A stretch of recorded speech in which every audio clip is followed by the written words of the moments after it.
Welcome to Hands on Diecast. I'm EC. And I'm Kevin. And today we are going to be bringing you a in-depth review of the Porsche 918 Spyder. Yes, by Autoart, our very first composite model review. That's true. So let's get right into it. Yeah, let's go for it. All right, now onto the front of the 918. Firstly, I noticed the ride height looks accurate to the real car.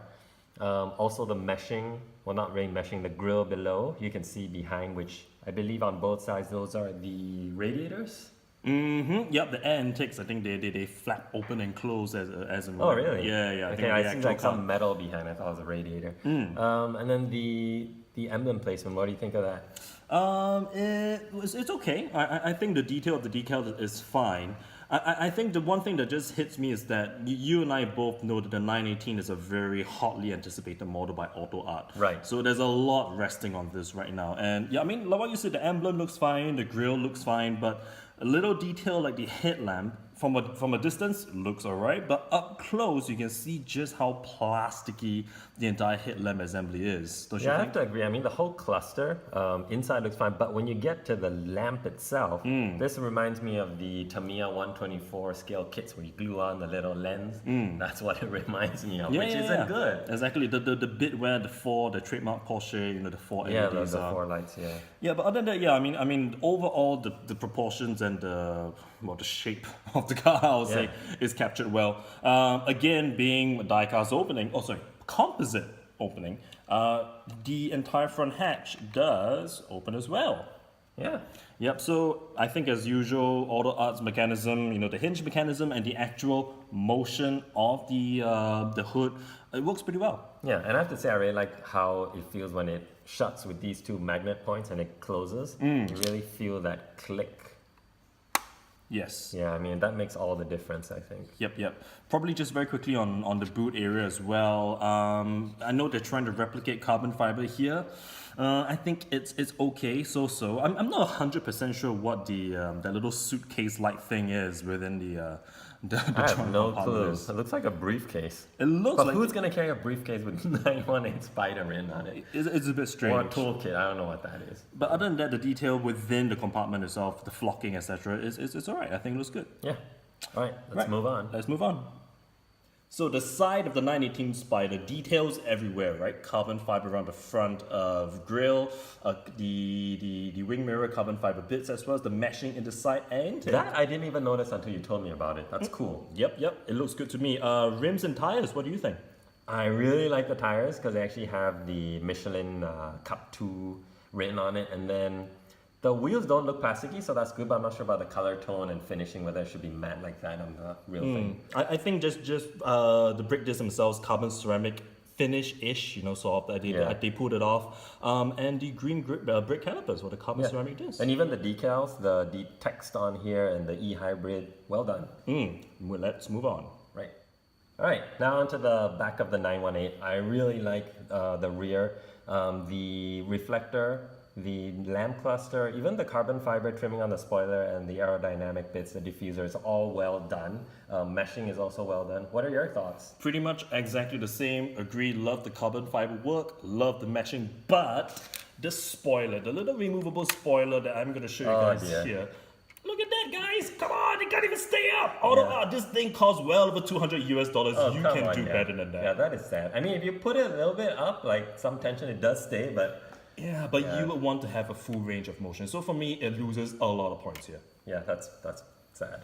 Let's move on, shall we? Yep. Right, so on to the interior of the 918 Spyder. For me, it's a mixed bag, right? I think a lot of things they did well. The carbon fiber finishing is great. The way they executed the floating center console, I like that a lot as well. Details around the seats, the green piping throughout the cabin, and the door cards as well. I like all of that. What do you think? Yeah, I mean, everything you said, plus I really like this, the floating center console, how it has this clear plastic on top, which gives it like a glass-like finish. Doesn't really come through on camera, but it looks really good in real life.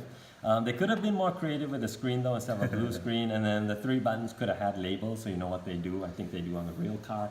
Apart from that, nothing else really. Yeah, I guess what I don't like about the entire interior is the general plastickiness of it all, right? The plastic on the steering wheel, the plastic on the main dashboard looks a little bit cheap, And if you notice, the Porsche emblem on the steering wheel of my model is off to the left. That's really sad. They usually get these things right. Yeah, it's bizarre. So very quickly now, we're just going to pop on the detachable roof hatches on the 918. So And there's mine. That's yours. And let me pop this on as well. And voila, there you go. Very, very nice looking carbon fiber finish. Yep, looks good indeed. Let's move on, shall we? Yep. All right, now onto the engine bay. Before we open the cover though, let's talk a bit about the top.